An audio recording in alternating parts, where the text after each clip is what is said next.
আলোচনার বিষয় হচ্ছে প্রাকৃতিক দুর্যোগে মুমিনের করণীয় এবং ইমানি দৃষ্টিভঙ্গি কি। প্রাকৃতিক দুর্যোগ কেন আসে? প্রাকৃতিক দুর্যোগ মূলত মানুষের হাতের কামাই এবং আল্লাহ রাব্বুল আলামিনের পক্ষ থেকে একটি পরীক্ষা। তাহলে দুইটা কথা বলা হয়েছে। যত দুর্যোগ এটা মানুষের অর্জন, মানুষ যা কামাই করে,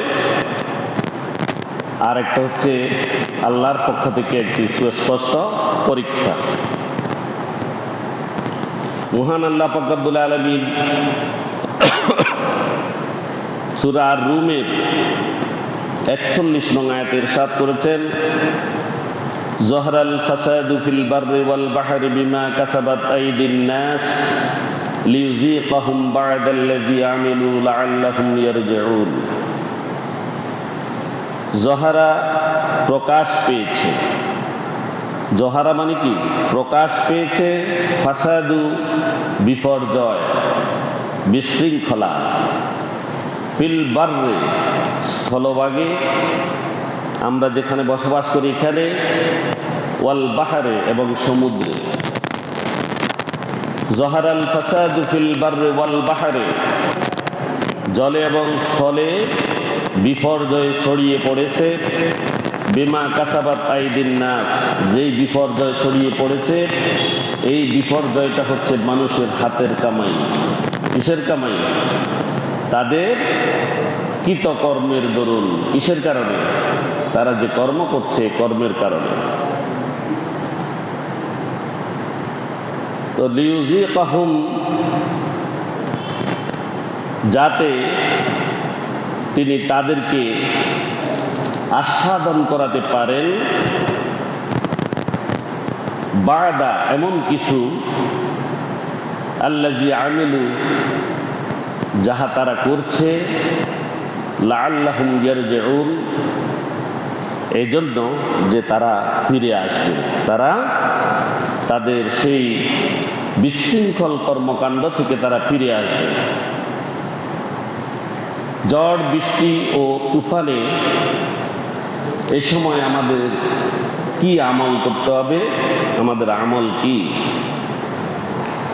রাসূলুল্লাহ সাল্লাল্লাহু আলাইহি ওয়াসাল্লাম ঝড়ের সময় আতঙ্কিত হতেন এবং আল্লাহর দরবারে তিনি পানাহ চাইতেন। তাহলে রসুল নিজেও আতঙ্কিত হইতেন এবং তিনি আল্লাহর কাছে পানাহ চাইতেন। তাই আমাদেরকে কি করতে হবে? রসুল সেটা বলেছেন যে এ সময় বেখবর না থাকা, উদ্বিগ্ন হওয়া, কি হওয়া? আশঙ্কা করা যে কোনো বিপদ আমাদের জন্য আসছে। এভাবে উদ্বিগ্ন হওয়া এবং বেশি বেশি করে তওবা করা। কি করা? বেশি বেশি করে তওবা করা, যে আমি অন্যায় করেছি, আল্লাহ রাব্বুল আলামিন আমি আর অন্যায় করব না, সেখান থেকে ফিরে আসব, এই তওবা করা। রাসূলুল্লাহ সাল্লাল্লাহু আলাইহি সাল্লাম এর বিষয়ে বলা হচ্ছে, হাদিসে উল্লেখিত আছে, ওয়াইজা তাখায়্যালাতিস সামাউ তাগায়্যারা লাউনুহু ওয়া খারাজা ওয়া দাখালা ওয়া আকবাল ওয়া আদবার।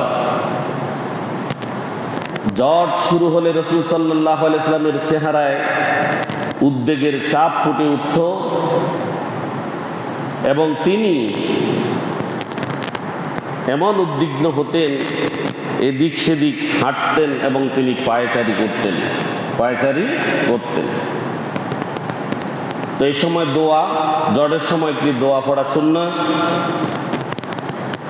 আল্লাহুম্মা ইন্নী আসআলুকা খাইরাহা ওয়া খাইরা মা ফিহা ওয়া খাইরা মা আরসালাত বিহি ওয়া আউযু বিকা মিন শাররিহা ওয়া শাররি মা ফিহা ওয়া শাররি মা উরসিলাত বিহি। এই দোয়াটা রাসূল পড়তেন, আমাদেরকেও পড়তে বলা হয়েছে, আমরা এটা পড়া সুন্নাহ। অর্থ হচ্ছে, হে আল্লাহ, আমি আপনার কাছে এর কল্যাণ চাই।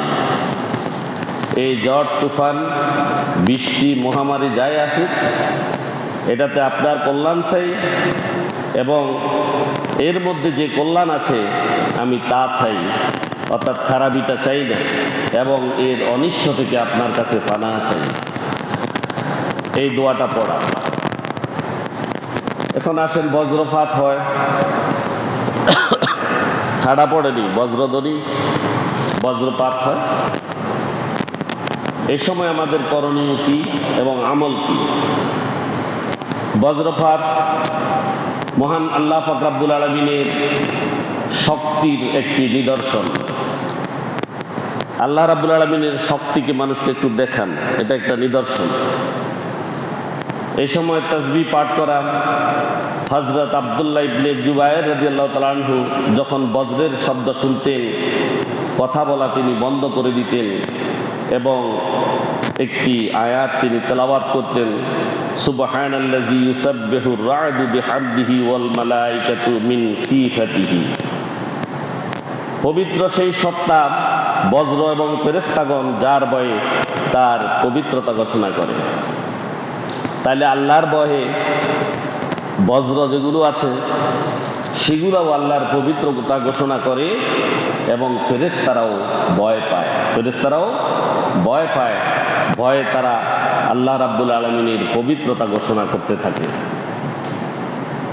বজ্রপাতের আওয়াজ শুনলে একটি দোয়া আছে।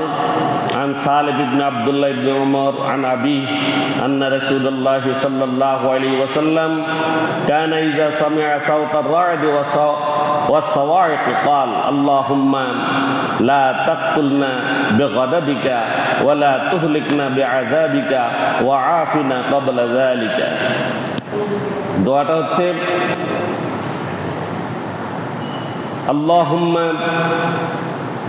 লা তাকতুলনা বিআযাবিকা বিগাদাবিকা। হে আল্লাহ, আপনার গজব দিয়ে আমাদেরকে আপনি হত্যা করবেন না, আপনার গজব দিয়ে আমাদেরকে হত্যা করবেন না। ওয়ালা তুহলিকনা বিআযাবিকা, এবং আপনার আযাব দিয়ে আপনি আমাদেরকে ধ্বংস করবেন না, আমাদেরকে ধ্বংস করবেন না। এরপর হচ্ছে ওয়াফিনা ক্বাবলা যালিকা, এবং এই ধ্বংস, এই গজব, এই হত্যা, এটির আগেই আপনি আমাদেরকে ক্ষমা করে দিন, আপনি আমাদেরকে ক্ষমা করে দিন। তাহলে তিনটি দোয়া এখানে। একটা হচ্ছে, হে আল্লাহ, আপনি আমাদেরকে হত্যা করবেন না। হে আল্লাহ, আপনি আমাদেরকে আযাব দিয়ে ধ্বংস করবেন না। হে আল্লাহ, এই দুটি আসার আগেই আপনি আমাদেরকে ক্ষমা করে দিন। তাহলে এই দোয়া আমরা করি কি না? করি না, আমাদের চালু নেই, আমাদের চালু নেই। এটা হচ্ছে বজ্রপাতের সময়। বন্যার সময় আমাদের করণীয় কি? বন্যা কবলিত মানুষের পাশে দাঁড়ানো, এক নম্বর কথা হচ্ছে এটা ঈমানি দায়িত্ব। কি? ঈমানি দায়িত্ব। তাদেরকে সাহায্য করা, তাদের সহায়তায় এগিয়ে আসা, তাদের খাবার দাবার যদি না থাকে সেটার ব্যবস্থা করা, সাধ্য অনুযায়ী তাদেরকে সাহায্য সহযোগিতা করা, এটা হচ্ছে ঈমানের দাবি, ঈমানের দাবি। যে ব্যক্তি কোনো মুমিনের দুনিয়াবি বিপদ দূর করবে, আল্লাহ কিয়ামতের দিন তার বিপদ দূর করে দিবেন। عن أبي هريرة رضي الله تعالى عنه قال قال رسول الله صلى الله عليه وسلم من نفس عن مؤمن كربة من كراب الدنيا نفس الله عنه كربة من كرب يوم القيامة। যে ব্যক্তি কোনো মুমিনের এই দুনিয়ার যে কোনো বিপদ আপদ দূর করার চেষ্টা করবে, দূর করবে, আল্লাহ রাব্বুল আলামিন কাল কিয়ামতের দিন ময়দানে মাহশরে ওই ব্যক্তির সমস্ত বিপদ আপদ দূর করে দিবেন। সুবহানাল্লাহ। তাহলে বন্যার সময় আমাদের কাজ হচ্ছে যাকে যেইভাবে যতটুকু সাহায্য করা যায় ততটুকু সহায়তা প্রদান করা। এটা মুসলিম শরীফের হাদিস। বিপদের সময়, এই বন্যার সময় ধৈর্য ধারণ করা, জানমালের ক্ষতি হলে আমাদেরকে পড়া ইন্না লিল্লাহি ওয়া ইন্না ইলাইহি রাজিউন, এটা পড়া। জানমালের ক্ষতি হলে, ক্ষতির আশঙ্কা দেখা দিলে এই সময় এই দোয়াটা পড়া। বজ্রপাতে বা পানিতে ডুবে মারা যাওয়ার হুকুম কি? ইসলামী শরীয়তের দৃষ্টিতে যারা এই ধরনের দুর্ঘটনায় মারা যায় তাদের জন্য রয়েছে একটি শুভ সংবাদ। আলহামদুলিল্লাহ, তাদের জন্য একটা কি আছে? শুভ সংবাদ রয়েছে, তারা শহীদি মর্যাদা লাভ করবে। সুবহানাল্লাহ। তাহলে বজ্রপাতে আর পানিতে ডুবে মারা গেলে তারা শহীদ হয়। কি হয়? শহীদ হয়। রাসূলুল্লাহ সাল্লাল্লাহু আলাইহি সাল্লাম ইরশাদ করেছেন, শহীদ হচ্ছে 5 প্রকার। এখানে সহিহ মুসলিম শরীফ এবং বুখারী শরীফ দুই হাদিস গ্রন্থে উল্লেখ আছে। আন আবি হুরায়রা রাদিয়াল্লাহু তাআলা আনহু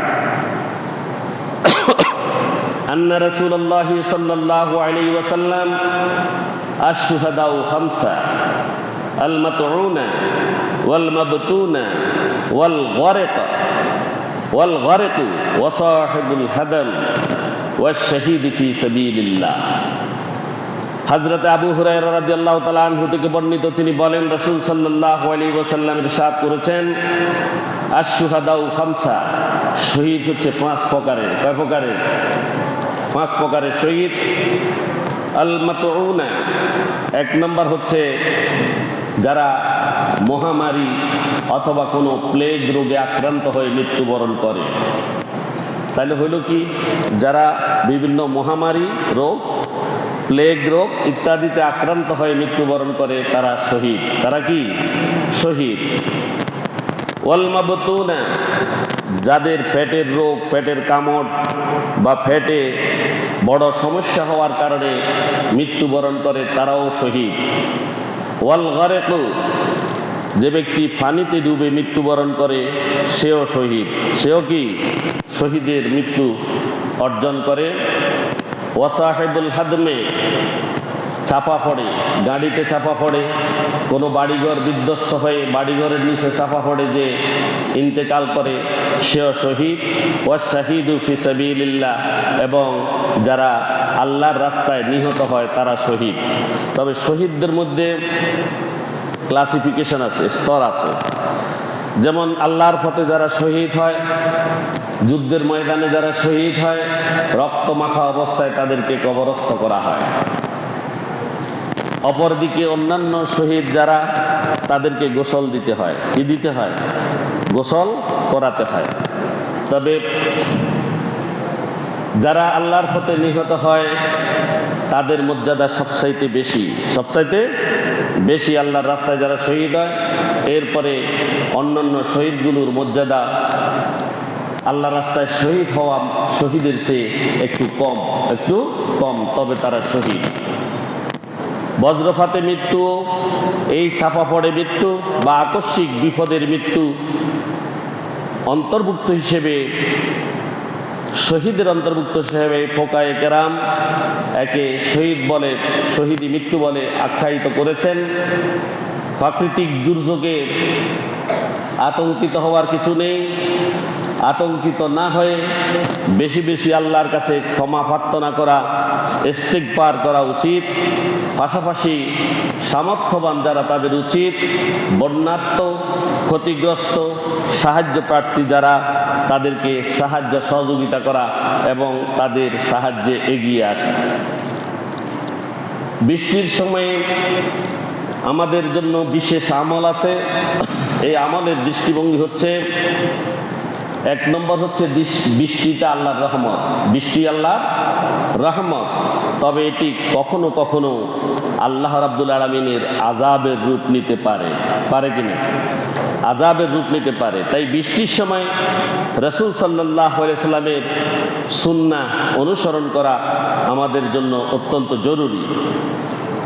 বৃষ্টি দেখে দোয়া পড়া, যখন বৃষ্টি হয় তখন রাসূল সাল্লাল্লাহু আলাইহি সাল্লাম বলতেন, আল্লাহুম্মা সাইয়্যিবান নাফি'a, হে আল্লাহ আমাদের উপর উপকারী বৃষ্টি বর্ষণ করুন, যাতে এই বৃষ্টি আমাদের জন্য আযাবের কারণ না হয়, গজবের কারণ না হয়। এই দোয়াটা পড়া। রাসূল সাল্লাল্লাহু আলাইহি সাল্লাম বৃষ্টি শুরু হলে বৃষ্টির পানি কিছু গায়ে লাগাতেন। বৃষ্টি শুরু হলে রাসূল সাল্লাল্লাহু আলাইহি সাল্লাম তার শরীরের কিছু অংশ উন্মুক্ত করে দিতেন, যাতে এই পানিগুলো তার গায়ে লাগে। তিনি বলতেন, এটি আল্লাহর কাছ থেকে আসার সময়টি খুবই নিকটবর্তী, অর্থাৎ এটি আল্লাহর নতুন রহমত, এটি আল্লাহর নতুন একটি রহমত। এটা সহিহ মুসলিম শরীফে উল্লেখ রয়েছে। অতিরিক্ত বৃষ্টিতে দোয়া পড়া, যখন অতিবৃষ্টিতে ক্ষয়ক্ষতির আশঙ্কা হতো তখন রাসূল সাল্লাল্লাহু আলাইহি ওয়াসাল্লাম দোয়া পড়তেন, আল্লাহুম্মা হাওয়ালাইনা ওয়ালা আলাইনা, আল্লাহুম্মা আলাল আকামি ওয়াল জিবালি ওয়াল আজামি ওয়াজ জিরাবি ওয়াল আওদিয়া ওয়া মানাবিশ শাজার। হে আল্লাহ, আমাদের উপর নয়, আমাদের আশপাশের টিলা, পাহাড় এবং বনভূমিতে আপনি বৃষ্টি দিন। যখন অতিবৃষ্টি হতো তখন, অতিরিক্ত বৃষ্টি হলে রাসূল দোয়া করতেন। কি দোয়া? হে আল্লাহ, এই বৃষ্টি আপনি আমাদের উপরে দেবেন না, আশেপাশের টিলা সমূহের উপরে দিন, পাহাড় এবং বনভূমিতে আপনি বৃষ্টি দিন। দুর্যোগের সময় আমাদের কিছু সামাজিক দায়িত্ব কর্তব্য আছে। প্রাকৃতিক দুর্যোগে মানুষের পাশে দাঁড়ানো আমাদের মানবিক কর্তব্য, নাকি কি বলেন? দাঁড়াইনি আমরা, নাকি আত্মকেন্দ্রিক থাকি? প্রাকৃতিক দুর্যোগে মানুষের পাশে দাঁড়ানো শুধু কেবল এটি মানবতা নয়, বরং এটি আল্লাহর পক্ষ থেকে একটি ইবাদত। এটা কি? আল্লাহর পক্ষ থেকে একটি ইবাদত। এজন্য আমরা এই ইবাদতে শামিল হব। অতিবৃষ্টির কারণে আমাদের আশেপাশে অনেক হতদরিদ্র মানুষেরা, তারা খাবার পায় না, পানির সমস্যা দেখা দেয়, তাদের ঘর বাড়িতে বসবাসের অনুপযোগী হয়ে যায়। এমন অবস্থায় সহযোগিতা করা আবশ্যক, এটা ইবাদত। ফিকহের কিতাবে উল্লেখ আছে, যদি কোনো জনপদ খাদ্য বা বস্ত্রের অভাবে ভোগে তবে সামর্থ্যবান প্রতিবেশীদের উপর তাদের সাহায্য করা ফরজে কিফায়া। এই জন্য আপনি যাকাতের টাকাও প্রদান করতে পারবেন তাদেরকে। বন্যা বা ঝড়ে ক্ষতিগ্রস্ত ব্যক্তিরা যদি নিঃস্ব হয়ে পড়ে যায় তবে তাদের সরাসরি যাকাতের টাকা দিয়ে তাদের পুনর্বাসন করা যেতে পারে, এটা জায়েজ আছে। এতে একদিকে খরচ আদায় হবে, অন্যদিকে বিপদগ্রস্ত মানুষের সাহায্য হবে এবং আপনি একজন পরহেজগার, ইবাদতগার হিসেবে আল্লাহর কাছে চিহ্নিত হবেন। বজ্রপাতে বা বন্যায় মৃত ব্যক্তির মর্যাদা এবং তার হুকুম কি? বজ্রপাতে মৃত ব্যক্তিকে উখরবি শহীদ বা আখিরাতের বিচারে তাদেরকে শহীদ বলা হয়ে থাকে। এ বিষয়ে ফিকহ এবং হাদিসের আরও কিছু গুরুত্বপূর্ণ দিক হলো কেন তারা শহীদ হবেন।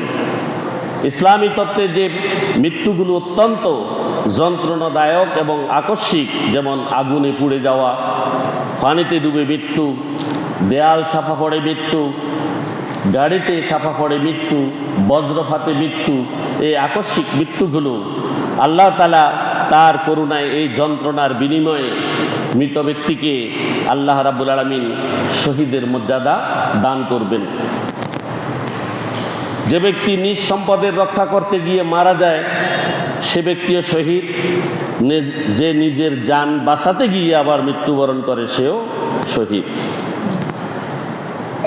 দুর্যোগ থেকে বাঁচার জন্য আমাদেরকে কিছু নফল আমল করতে হবে। বড় ধরনের বিপদ ও প্রাকৃতিক দুর্যোগ থেকে বাঁচতে রাসূল সাল্লাল্লাহু আলাইহি সাল্লাম বেশি বেশি করে নফল ইবাদত করতেন। যেমন সদকা করা। এক নম্বরে কি করা? সদকা করা। রাসূল সাল্লাল্লাহু আলাইহি সাল্লাম বলেছেন সদকা বালা মুসিবত দূর করে। মানুষ যখন কাউকে কোনো কিছু সদকা করে, আল্লাহ রাব্বুল আলামিন সদকাকারীর তার বালা মুসিবত দূর করে দেন। দুর্যোগের পূর্বাভাস পেলে বা দুর্যোগ চলাকালীন সাধ্যমতো দান খয়রাত করা আমাদের জন্য ইবাদত। আমাদের জন্য কি? ইবাদত। আমরা এই ইবাদত করব তো ইনশাআল্লাহ, ইনশাআল্লাহ। দ্বিতীয় নাম্বার হচ্ছে ইস্তিগফার পড়া, বেশি বেশি করে আস্তাগফিরুল্লাহ রাব্বি মিন কুল্লি যামবিন ওয়া আতুবু ইলাইহি লা হাওলা ওয়ালা কুওয়াতা ইল্লা বিল্লাহিল আলিয়্যিল আযীম। এই আস্তাগফিরুল্লাহ ইস্তিগফার বেশি বেশি করে পড়া, যতক্ষণ মানুষ ইস্তিগফার পড়ে বা ক্ষমা প্রার্থনা করতে থাকে, আল্লাহ রাব্বুল আলামিন তাদের উপর আযাব দেন না, আযাব দেন না, আযাব তাদের কাছ থেকে সরিয়ে নেন। সকাল সন্ধ্যায় নিজেকে সুরক্ষা এবং নিজের পরিবারকে সুরক্ষার জন্য একটি দোয়া রয়েছে, বিসমিল্লাহিল্লাযী লা ইয়াদুররু মা ইসমিহি শাইউন ফিল আরদি ওয়ালা ফিস সামা ওয়া হুয়াস সামিউল আলিম। এই দোয়া পড়া, আল্লাহর নামে, যার নামের বরকতে আসমান ও জমিনের কোনো কিছুই ক্ষতি হতে পারে না। এই দোয়াটা সবসময় পড়া, সকালে ও সন্ধ্যায় 3 বার পড়লে সব ধরনের আকস্মিক বিপদ আপদ মুসিবত থেকে সম্পূর্ণ নিরাপদ থাকা যায়। এটি তিরমিজি শরীফের হাদিস। বন্যা বা দুর্গত এই দুর্যোগে কেবল প্রাকৃতিক, এই যে প্রকৃতির আচরণ, প্রাকৃতিক যে দুর্যোগ, এটা না বলে আল্লাহর পক্ষ থেকে এটি একটি সতর্কতা, এটা বলা উত্তম। কি বলতে হবে? দুর্যোগে শেষ করে দিয়েছে, বৃষ্টি শেষ করে দিয়েছে, তুফান শেষ করে দিয়েছে, প্রকৃতি আমাদেরকে ধ্বংস করে দিয়েছে, এই জাতের কথাগুলো শুধু বলে কাফেরেরা। কারা? একটু কঠিন হয়ে গেছে নি? এটা হাদিসে আছে যে আল্লাহ রাব্বুল আলামিন আমাদেরকে ধ্বংস করে দিয়েছেন, পানিতে আমরা ধ্বংস হয়ে গিয়েছি, বন্যায় ধ্বংস করে ফেলেছে, প্রাকৃতিক দুর্যোগ আমাদের সব ক্ষতি করে দিয়েছে। এই কথা না বলে, এই কথা মনে না করে আমাদেরকে বলতে হবে আল্লাহর পক্ষ থেকে এটি একটি সতর্কতা। এটি একটি কি? সতর্কতা। আগেই আল্লাহ বলছেন জহরাল ফাসাদু ফিল বাররি ওয়াল বাহরি বিমা কাসাবাত আইদিন নাস। আল্লাহ নিজেই বলে দিয়েছেন যে জলে এবং স্থলে যত বিপর্যয় সৃষ্টি হয় সব মানুষের নিজের দুই হাতের কামাই, দুই হাতের কামাই। তো এখন নিজের কামাইয়ের জন্য আল্লাহকে দোষ দেওয়া যাবে না, যাবে না। যদি দেয় তাহলে সে কুফরি করে। কি করে? আর বলতে হবে আল্লাহর পক্ষ থেকে এই বিপদ আমাদের জন্য সতর্কতা, এটা বলতে হবে।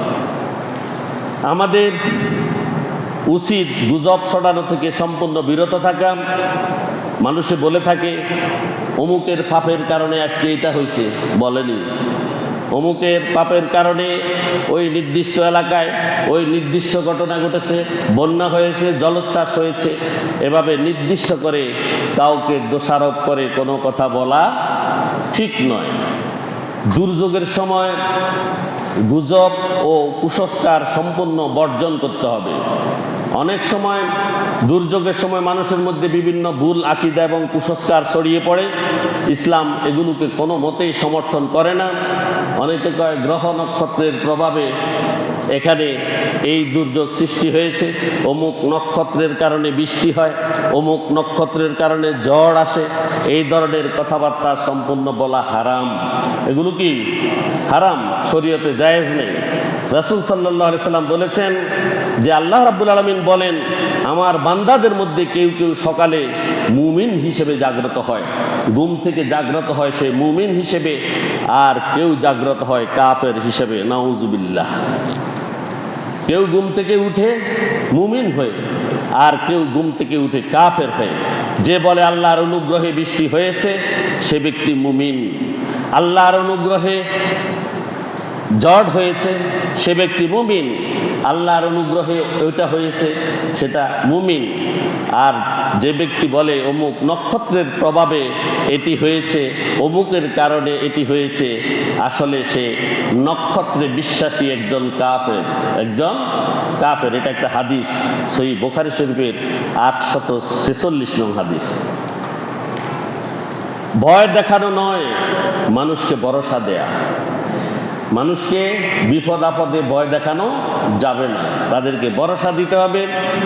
দুর্যোগকে কেবল আল্লাহর গজব হিসেবে প্রচার করা যাবে না, একে আল্লাহর দিকে ফেরার মাধ্যম। অর্থাৎ আপনি ভিন্ন পথে চলে গিয়েছেন, সেখান থেকে আল্লাহ রাব্বুল আলামিন ফিরে আনার জন্য আপনাকে এই আযাব দিয়েছে, এই বিপদ দিয়েছে। এটা আযাবটা দিয়েছে মানে আল্লাহর দিকে ফেরানোর মাধ্যম হিসেবে এটি আপনার কাছে এসেছে, এবং এসেছে আপনার গুনাহসমূহ মাফ করার জন্য। কি জন্য? গুনাহসমূহ মাফ করার জন্য এই বিপদ এসেছে। জানমাল রক্ষার ইসলামী মূলনীতি হচ্ছে, ইসলামের জীবনে সুরক্ষা অত্যন্ত গুরুত্বপূর্ণ, ঝুঁকি নেওয়া সম্পূর্ণ নিষেধ। যদি আবহাওয়া দপ্তর আপনাদেরকে ঘোষণা করে, সংকেত দেয় এখন এত নম্বর বিপদ সংকেত, তা অমান্য করে সমুদ্রে পাড়ি দেয়া অথবা ঝুঁকিপূর্ণ স্থানে অবস্থান করা, এটা শরীয়ত বিরোধী। শরীয়ত বিরোধী। কি বলছি আমি, বুঝা গেছে না? আবহাওয়া অফিস অধিদপ্তর থেকে খবর জেনেছে এখন 10 নম্বর মহাবিপদ সংকেত, তার মানে আপনাকে বলছে নিরাপদ আশ্রয়ে থাকার জন্য, ঠিক না? আপনি সেটা ওভারটেক করে সমুদ্রে মাছ শিকার করতে যাওয়া অথবা ঝুঁকিপূর্ণ স্থানে আপনি অবস্থান করা, এটা শরীয়ত বিরোধী। এটা শরীয়ত বিরোধী। আল্লাহ রাব্বুল আলামিন বলেছেন, ওয়ালা তুলকু বেআইদিয়াকুম ইলাত তাহলুকা ওয়া আহসিনু ইন্নাল্লাহা ইউহিব্বুল মুহসিনিন। আল্লাহ রাব্বুল আলামিন বলেছেন, তোমরা নিজেদেরকে ধ্বংসের মুখে ঠেলে দিও না, নিজেদেরকে ধ্বংসের মুখে ঠেলে দিও না। আবহাওয়া অফিসও তাই বলেছে, আপনি নিরাপদে আশ্রয়ে থাকুন, এই কথা আবহাওয়া অফিস আপনাকে সতর্ক করেছে। আল্লাহ রাব্বুল আলামিন সেটাও বলেছেন যে তোমরা বিপদের দিকে ধাবিত হইও না। ওয়া আহসিনু, তোমরা সৎকর্ম করো, ইন্নাল্লাহা ইউহিব্বুল মুহসিনিন। আল্লাহ রাব্বুল আলামিন সৎকর্মশীলদেরকে পছন্দ করেন, ভালোবাসেন তিনি। নামাজ আদায়েও এই বিপদের সময়ে শিথিলতা দেয়া হয়েছে। অতিবৃষ্টি বা ঝড়ের কারণে মসজিদে যাওয়া যদি জীবনের জন্য ঝুঁকি হয়ে যায়, তাহলে রাস্তায় চলাফেরা যদি অসম্ভব হয়ে যায়, আপনি বাড়ি থেকে মসজিদে আসার রাস্তা নিরাপদ নয়, আপনার প্রাণের ঝুঁকি আছে, এমন অবস্থায় আপনাকে ঘরে নামাজ পড়া জায়েজ আছে, জায়েজ আছে। এটা দ্বারা কি বুঝলেন? তার মানে সবসময় বিপদ নাকি? মসজিদে জামাত ছাড়তে হবে কখন? এটা আল্লাহ বলছেনই। মসজিদে জামাত ছাড়বেন কখন? যখন বাড়ি থেকে আসা নিরাপদ নয়, জীবনের ঝুঁকি আছে, তখন ঘরে নামাজ পড়া জায়েজ আছে। তার মানে এটা নয় অন্য সময় আপনি মসজিদে আসবেন না। অন্য সময় আসিনি আমরা মসজিদে, কথা বলেন না কম। তার মানে এটা দ্বারা বোঝানো হয়েছে আপনাকে 5 ওয়াক্ত মসজিদে জামাতে নামাজ আদায় করতে হবে। মসজিদে আপনাকে জামাতে নামাজ আদায় করতে হবে, শুধুমাত্র বিপদের সময় আপনি ঘরে পড়তে পারবেন। ইবনে আব্বাস রাদিয়াল্লাহু তাআলা আনহু বৃষ্টির দিনে মুয়াজ্জিনকে হাইয়া আলাস সালাহের পরিবর্তে সাল্লু ফি বুয়ুতিকুম, তোমরা ঘরে নামাজ পড়ো বলতে নির্দেশ দিয়েছিলেন। এটা সহিহ বুখারীর 666 নং হাদিস। নতুন হইলে সমালোচনার দরকার নেই, যে এটা হাদিস শরীফ বলছি আমি। বৃষ্টির দিনে হাইয়া আলাস সালাহর পরিবর্তে সাল্লু ফি বুয়ুতিকুম, তোমরা তোমাদের ঘরে নামাজ পড়ো, এই নির্দেশ দিয়েছিলেন। তাহলে ঘরে নামাজ পড়া যাবে শুধু বিপদের সময়। বজ্রপাত বা পানিতে ডুবে যদি কোনো ব্যক্তি মৃত্যুবরণ করে তার দাফন কাফনের মাসালা কি? যদি পরিস্থিতি এমন হয় যে স্বাভাবিকভাবে দাফন করা অসম্ভব, তবে ফিকহ শাস্ত্রের আলোকে সমাধান হলো জানাজা আগে না দাফন আগে। যদি লাশ বিকৃত হওয়ার ভয় থাকে বা বন্যার কারণে কবর দেওয়া অসম্ভব হয়, তবে তাকে দ্রুত আগে জানাজা পড়ে ফেলা উত্তম। জানাজা আগে পড়ে ফেলতে হবে। বন্যা অবস্থায় দাফনের নিয়ম কি? যদি মাটি শুকনো না থাকে এবং পুরো এলাকা যদি পানিতে প্লাবিত হয়ে যায়, তবে লাশ এমনভাবে নিরাপদ স্থানে রাখতে হবে যেন পচে না যায়। আর যদি উপায় না থাকে, তবে কোনো নৌকায় বা শক্ত কোনো ভেলায় উঁচু স্থানে মাটির ব্যবস্থা করে তাকে দাফন করতে হবে। দলিল হচ্ছে কষ্টসাধ্য অবস্থায় শরীয়ত সহজ ব্যবস্থা গ্রহণ করে। আর যদি লাশ খুঁজে না পাওয়া যায়, যদি বন্যায় ভেসে যায় এবং লাশ যদি খুঁজে না পাওয়া যায়, তবে হানাফি মাযহাব অনুযায়ী লাশের অনুপস্থিতিতে গায়েবানা জানাজা পড়ার শক্তিশালী কোনো ভিত্তি নেই। অন্যান্য মাযহাবের মতে আছে, তবে লাশ পাওয়া গেলে অবশ্যই জানাজা পড়তে হবে। ফিকহার মাসালা হচ্ছে জানাজা ও দাফন সংক্রান্ত। অনেকে মনে করেন পানিতে ডুবে বা বজ্রপাতে মারা গেলে জানাজা লাগে না। এটি সম্পূর্ণ ভুল ধারণা। এটি সম্পূর্ণ ভুল ধারণা। যদি পানিতে ডুবে মৃত্যুবরণ করে, তাহলে সেখানে তাকে গোসল দিতে হবে। তাকে কি করতে হবে? গোসল দিতে হবে। তবে শরীয়তের বিধান হচ্ছে লাশ যদি ফুলে যায় বা গোসল দেওয়ার সময় ফেটে যাওয়ার সম্ভাবনা থাকে, অথবা যদি সাবান দ্বারা যদি গোসল করানো হয়, তাহলে লাশের চামড়া উঠে যাওয়ার সম্ভাবনা থাকে। তবে এই অবস্থায় আলতোভাবে পানি দিয়ে হলেও তাকে গোসল করাতে হবে। যদি পানির ব্যবহার করা না যায়, তাহলে তাকে তায়াম্মুম করতে হবে। তায়াম্মুম করাই দিতে হবে। কি করতে হবে? তায়াম্মুম করাই দিতে হবে। রণক্ষেত্রে কাফেরদের হাতে নিহত ব্যক্তি, শহীদ যারা, তাদেরকে গোসল দিতে হয় না। বন্যা বজ্রপাত এ মৃত ব্যক্তির যদিও শহীদ, কিন্তু তাদেরকে গোসল দিতে হবে। কি করতে হবে? গোসল দিতে হবে। তাদেরকে কাফন পরাতে হবে এবং তাদের জানাজা পড়তে হবে। বজ্রপাতে যদি ব্যক্তি পুড়ে যদি কয়লা হয়ে যায়, তাহলে তাকে কি করতে হবে? তায়াম্মুম করাতে হবে। কি করতে হবে? তায়াম্মুম করাতে হবে। গোসল ও কাফন যদিও তারা সওয়াবের দিক থেকে শহীদের সওয়াব লাভ করবে, কিন্তু দুনিয়াবি আহকাম অনুযায়ী তাদের সাধারণ মৃতের মতোই তাদেরকে গোসল করাতে হবে এবং তাদের জানাজা দিতে হবে। বজ্রপাতে মৃত ব্যক্তি শরীর পুড়ে গেলেও গোসল দেওয়া যদি সম্ভব হয়, তাকে অবশ্যই গোসল দিতে হবে, আর না হলে তায়াম্মুম করাতে হবে। পানিতে ডুবে যাওয়া ব্যক্তির, যেটা আমি আগে বলছি, যে তাকে গোসল এবং দাফন সম্পন্ন করতে হবে। যদি লাশ বিকৃত হয়ে যায়, তাহলে সেক্ষেত্রে তাকে আলতোভাবে যদি ধোয়া যায়, চামড়া উঠে না মতো ধুইতে হবে, আর না হলে তাকে তায়াম্মুম করাতে হবে। এখন এই বিপদগ্রস্ত ব্যক্তিগুলোর সহায়তায় পুরস্কার কি? রাসূল সাল্লাল্লাহু আলাইহি ওয়াসাল্লাম বলেছেন, 7 প্রকার আমলের সওয়াব মৃত্যুর পরও বান্দার আমলনামায় থাকে। তার মধ্য থেকে একটি হলো খাল খনন করা বা পানি প্রবাহ সচল রাখা, যাতে মানুষের উপকার হয় এবং দুর্যোগ কমে যায়। দুর্যোগ কমানোর জন্য খাল খনন করা এবং কি করা? পানির প্রবাহ সচল রাখা। আমাদের এলাকায় যে সকল খালগুলো আছে, হয় নিষ্কাশন ব্যবস্থা যেখানে অসুন্দর, সেটা আমরা করছি কিনা? সেটা আমাদেরকে করার জন্য বলছে। সেটা করলেই আমাদের জন্য সওয়াব নাকি? আর পুরো এলাকা পানি বন্ধ থেকে, যে তারা যে পানিবন্দী হয়ে যায়, এটা থেকে বাঁচতে পারে নাকি? আপনাদের এলাকায় খালগুলো খনন করা আসেনি? ঝোপ ঝাড় জঙ্গল যেগুলা পানির প্রতিবন্ধকতা সৃষ্টি করে, এগুলো ঠিক করা আছে কি না? না থাকলে আপনারা আজকে থেকে শুরু করবেন, এখনো সিগন্যাল চলছে নাকি? করবেন তো ইনশাল্লাহ? ইনশাল্লাহ সবাই চেষ্টা করবেন। পশু পাখির যত্ন দিবেন। বন্যার সময় কেবল মানুষ নয়, পশু পাখিরও কষ্ট বাড়ে। রাসূল সাল্লাল্লাহু আলাইহি সাল্লাম বলেছেন, প্রত্যেক তৃষ্ণার্ত ও ক্ষুধার্ত প্রাণীর সেবায় সওয়াব রয়েছে। বুখারী শরীফের হাদিস।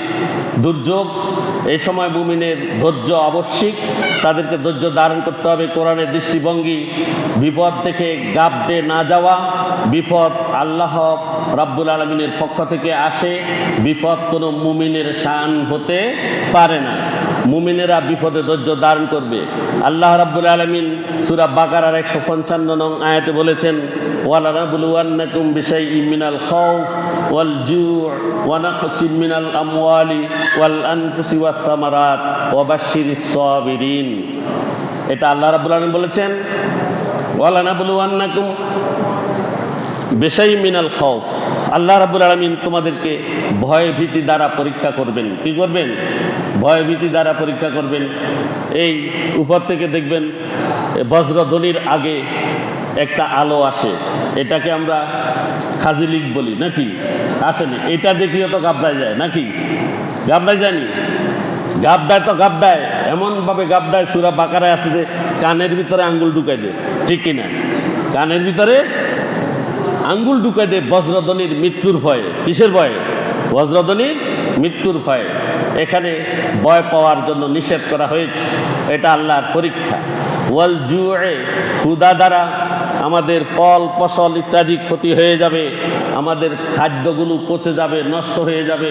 আমরা গতবার বন্যার সময় দেখেছি ফেনী বাজারের যত কাঁচা মাল আছে সবগুলো পচে ভিতরের বাজার একদম দুর্গন্ধ হয়ে গিয়েছিল, ঠিক কিনা? এটা পরীক্ষা। এটা কি পরীক্ষা? তাহলে যখন খাদ্যদ্রব্য পচে যাবে তখন আমাদের ক্ষুধা বেড়ে যাবে, ক্ষুধার যন্ত্রণা আসবে। মনে করতে হবে এটা আল্লাহর পরীক্ষা। ওয়ানাকসিম মিনাল আমওয়াল, ফল ফসলের ক্ষয়ক্ষতি হয়ে যাবে, চারিদিকে ফসলগুলো ডুবে যাবে, পানির নিচে চলে যাবে। গেছে তো? আপনাদের মসজিদের একতলা পর্যন্ত ডুবে গিয়েছে না? এই সময়ও গাবড়ানো নিষেধ, এটাও আল্লাহ তাআলার পরীক্ষা। ওয়াল আনফুসে, আপনার সন্তান মারা যাবে, আপনার স্ত্রী মারা যাবে, আপনার বাবা মারা যাবে, আপনার আত্মীয় স্বজন ইন্তেকাল করবে। এই সময়েও আপনাকে কি করতে হবে? ধৈর্য ধারণ করতে হবে, বুঝতে হবে এটা আল্লাহ তাআলার পরীক্ষা। ওয়াসামারাত, ফল ফসলের ক্ষতি হবে। এই ক্ষতি অবস্থায়ও যারা ধৈর্য ধারণ করবে আল্লাহ রাব্বুল আলামিন বলেছেন তারাই মুমিন। ওয়াবাশশিরিস সাবিরিন, ওয়াবাশশিরিস সাবিরিন, তাদেরকেই কেবল সুসংবাদ দাও। কিসের? মুমিন হওয়ার, জান্নাতে যাওয়ার। কিসের? মুমিন হওয়ার এবং জান্নাতে যাওয়ার। অর্থাৎ আল্লাহর সকল পরীক্ষায় উত্তীর্ণ হতে হবে, এটাই আমাদের জন্য আবশ্যক। বৃষ্টির কারণে জামাত নামাজের হুকুমের কথা আমি আগেই হালকা বলার চেষ্টা করেছি যে বৃষ্টির কারণে যদি জানমালের ক্ষতি হতে পারে, জানের ক্ষতি হতে পারে, এমত অবস্থায় জামাত ছেড়ে দেওয়া যাবে, আর বাকি সময় মসজিদে নামাজ আদায় করতে হবে।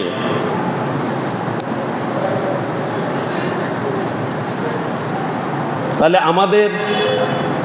আমরা যে সমাজে বসবাস করি, এই সমাজে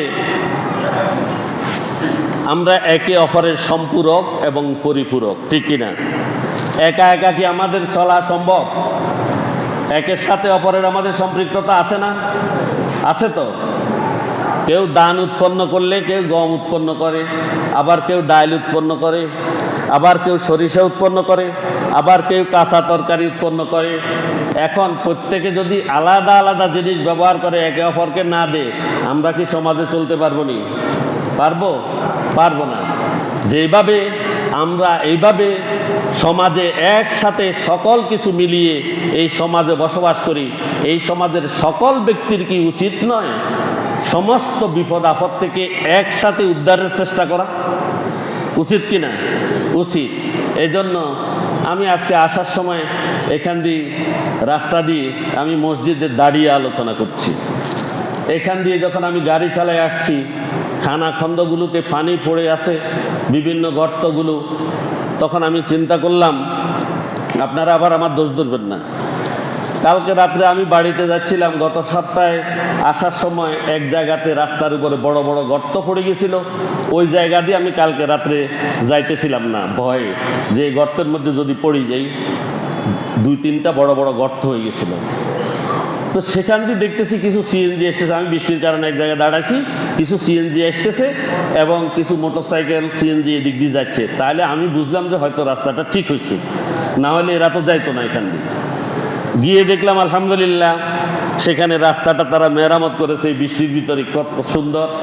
মানুষের বাড়ির ওই যে ওয়াল ভাঙ্গা যেগুলো এনেছে, ভাঙ্গা 4-5 টাক দিয়ে তারা রোলার দিয়ে পিষে এটাকে সমান করে দিয়েছে। কিন্তু আমি যখন এই রাস্তা দিয়ে আসলাম তখন চিন্তা করলাম যে আমাদের সমাজের ওই লোকগুলোর মতো আপনাদের সমাজের এই লোকগুলোর কি দৃষ্টিতে এটা পড়ে নাই? এই গর্তগুলো তারা ইচ্ছা করলে 2টা টাক জিনিস এনে এখানে ঢেলে দিয়ে তো সমান করে দিতে পারে, পারে কি না? পারে, কিন্তু সেটা হচ্ছে না, হয়নি। তো এখন চিন্তা করলাম যে তার মধ্যে মনে হয় বোঝাপড়া হয়নি। তা আমরা সবাই বোঝাপড়া করে চলি। সমাজের রাস্তাঘাট যেমন এখন খালগুলো পানি যখন যাবে সবগুলো পরিষ্কার পরিচ্ছন্ন করে দেয়া, যেখানে যেখানে পানি বন্ধকতার সৃষ্টি হয় অথবা কেউ কৃত্রিম সংকট সৃষ্টি করে, ফাসাদ নয়, তাদেরকে বুঝিয়ে ওই জায়গাটা পরিষ্কার করা। তাহলে আমরা এই আজাব গজব এগুলো থেকে বাঁচতে পারবো, বন্যা থেকে বাঁচতে পারবো। পারবো কি না? পারবো। তাহলে এই সমাজের সৌন্দর্যের জন্য আপনারা তালিকা করে আপনাদের সমাজে যেই যে সমস্যাগুলো আছে, সমস্যাগুলো আপনাদের নিজেদের সমস্যা, আপনাদের নিজেদের সমাধান করার দায়িত্ব আপনাদের নিজেদের। আল্লাহর তরফ থেকে আজাব গজব আসবে, এই জন্য আল্লাহকে দায়ী করা চলবে না, নিজেদেরকে দায়ী করবেন। যেটা আল্লাহ নিজে বলেছেন, জহরাল ফাসাদু ফিল বাররে ওয়াল বাহরে বিমা কাসাবাত আইদিন নাস, আল্লাহ নিজেই বলেছেন। তাহলে আমরা সমস্ত বালা মুসিবত থেকে উদ্ধারের দায়িত্ব নিজেদের কাঁধে নিতে হবে, ঠিক কি না? আল্লাহ পাক রব্বুল আলামিন আমাদেরকে এই বুঝ জ্ঞান দান করুন এবং সমাজে সুন্দরভাবে বসবাস করার তৌফিক দান করুন। আমিন। ওয়া আখিরু দাওয়ানা আলহামদুলিল্লাহি রাব্বিল আলামিন। আসসালামু আলাইকুম ওয়া রাহমাতুল্লাহি ওয়া বারাকাতুহু।